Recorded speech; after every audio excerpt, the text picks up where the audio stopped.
Assalamualaikum warahmatullahi wabarakatuh. Perkenalkan, nama saya Faris, saya petugas Puskesmas Mejuwer. Pada hari ini saya akan menerangkan tentang COVID-19, penanganan dan prokesnya.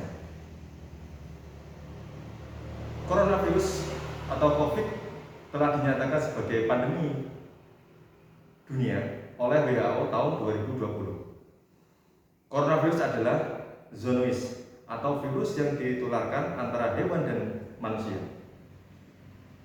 Virus penyakit ini diketahui berawal di kota Wuhan, Cina, sejak Desember 2019. Pertanggal 21 Maret 2020, jumlah kasus penyakit ini mencapai angka 275.469 jiwa, tersebar di 166 negara, termasuk Indonesia. Presiden Republik Indonesia telah menyatakan status penyakit ini menjadi tanggap darurat pada tanggal 17 Maret 2020. Presiden juga telah mengeluarkan keputusan Presiden nomor 7 tahun 2020 tentang gugus tugas percepatan penanganan COVID yang diketuai oleh Kepala Badan Nasional Penanggulangan Bencana atau BNPB. Ada beberapa kriteria atau tanda-tanda atau sebutan bagi terkait penyakit COVID-19, yaitu orang tanpa gejala atau OTG.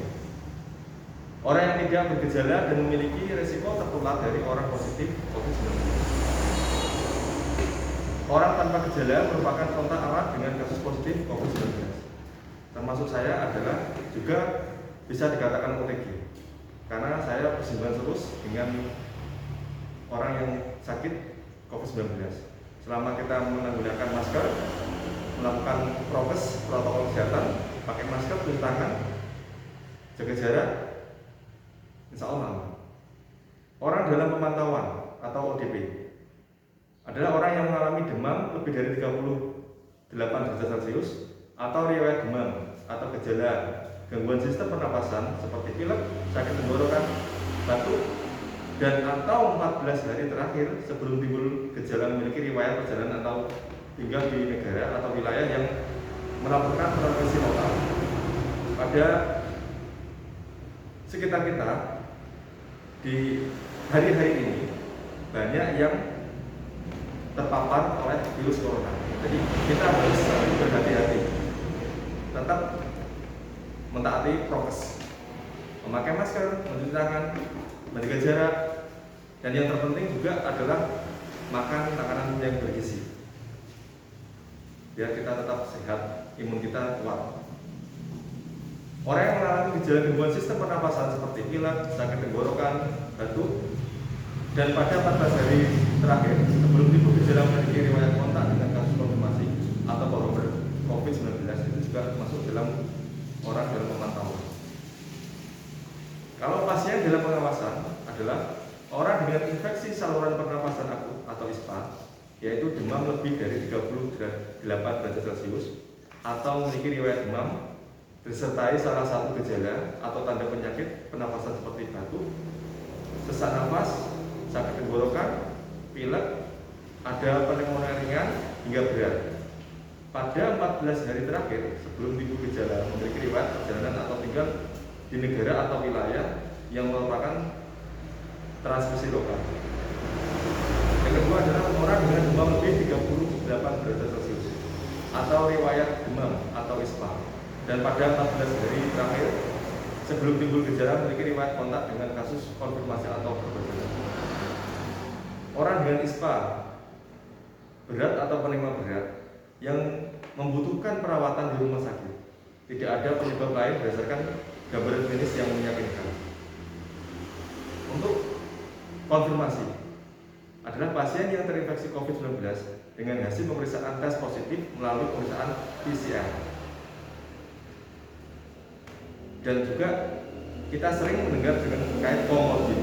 Komorbid adalah penyakit penyerta yang menggambarkan kondisi bahwa ada penyakit lain yang dialami selain dari penyakit utama, misal penyakit diabetes, hipertensi, kanker. Dan pada orang-orang dengan komorbid harus berhati-hati karena secara imunitas sudah berbeda dengan orang atau masyarakat yang tidak memiliki komorbid. Untuk pencegahan pada level individu, upaya kebersihan personal dan rumah, yakni adalah dengan menjaga kebersihan diri personal dan rumah dengan cara mencuci tangan lebih sering dengan sabun dengan air sedikitnya 20 detik atau menggunakan hand sanitizer, serta mandi atau cuci tangan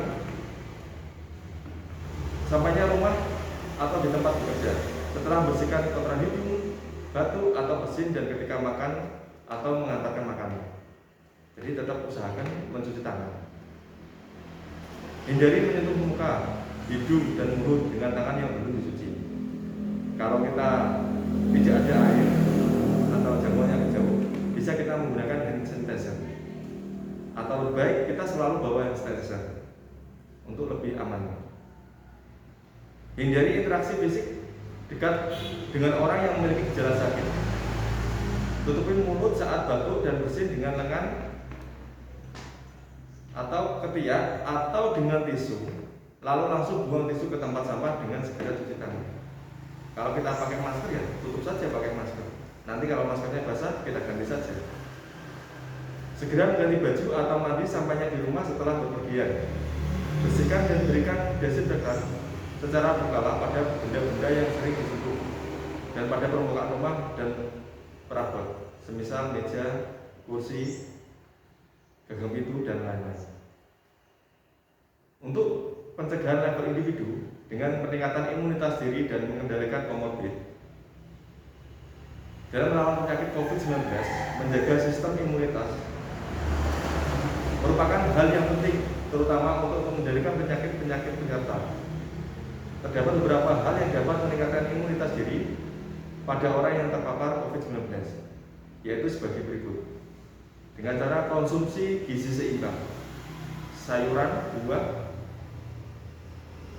aktivitas fisik dengan senam, olahraga, jalan kaki, lari, bersepeda, istirahat yang cukup, tidur malam atau tidur siang bagi yang sudah terbiasa, minum suplemen atau makanan vitamin,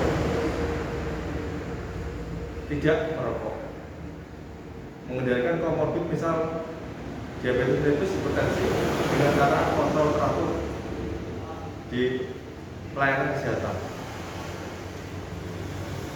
Untuk pencegahan level masyarakat, pembatasan interaksi fisik atau physical distancing atau yang sekarang lebih terkenal dengan PPKM mikro atau PPKM darurat.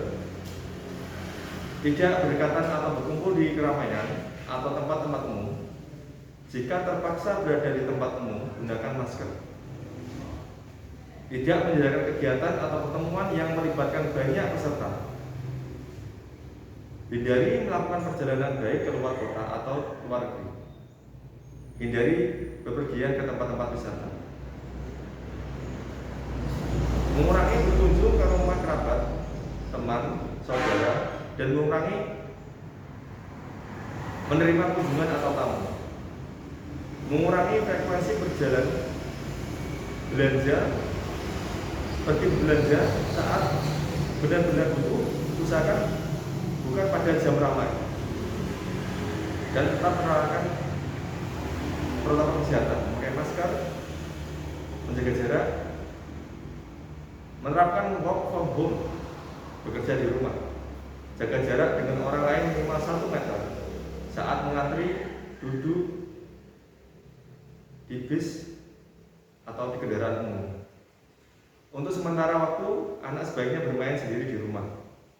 Untuk sementara waktu, dapat melaksanakan ibadah di rumah. Apabila menginginkan beribadah berjamaah di masjid, di musola, harus pakai masker. Setelah selesai masker, pulang, cuci tangan. Pedoman alur penanganan cepat COVID-19 di Indonesia untuk masyarakat. Jadi masyarakat umum yang ingin tahu status kesehatan dirinya bisa hubungi call center di BNPB 117 atau Kementerian Kesehatan 119 ekstensi 9 dan bisa ke kontak kesehatan lain seperti di puskesmas tersebut. Masyarakat umum yang merasa ada kontak erat dengan orang COVID-19 yang positif sebaiknya dilakukan pemeriksaan antigen atau rapid antigen, swab antigen. Apabila negatif, lakukan PHBS, perilaku hidup bersih dan sehat. Apabila positif, bisa dilakukan oleh karantina rumah selama 14 hari. Nanti lapor petugas setempat dan akan dilakukan pemantauan, baik melalui WA, telepon, atau secara langsung. Bagi orang dalam pemantauan, orang yang datang dengan salah satu gejala seperti demam, batuk menetap, sakit tenggorokan, diusahakan harus dilakukan rapid antigen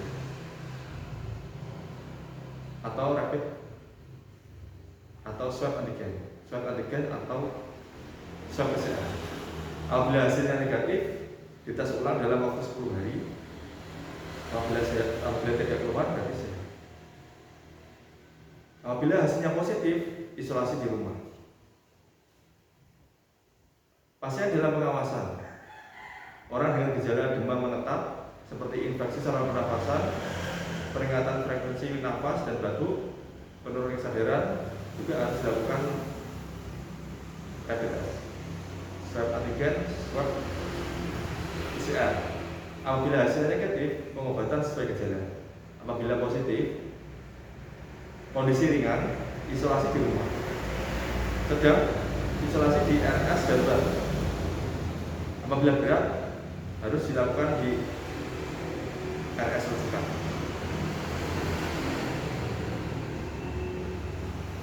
Dalam masa pandemi, kita harus melakukan penerapan prokes protokol kesehatan, yaitu dengan cara memakai masker, mencuci tangan, menjaga jarak, mengkonsumsi makanan yang bergizi, minum air cukup, beristirahat, tenangkan pikiran, dan berdoa.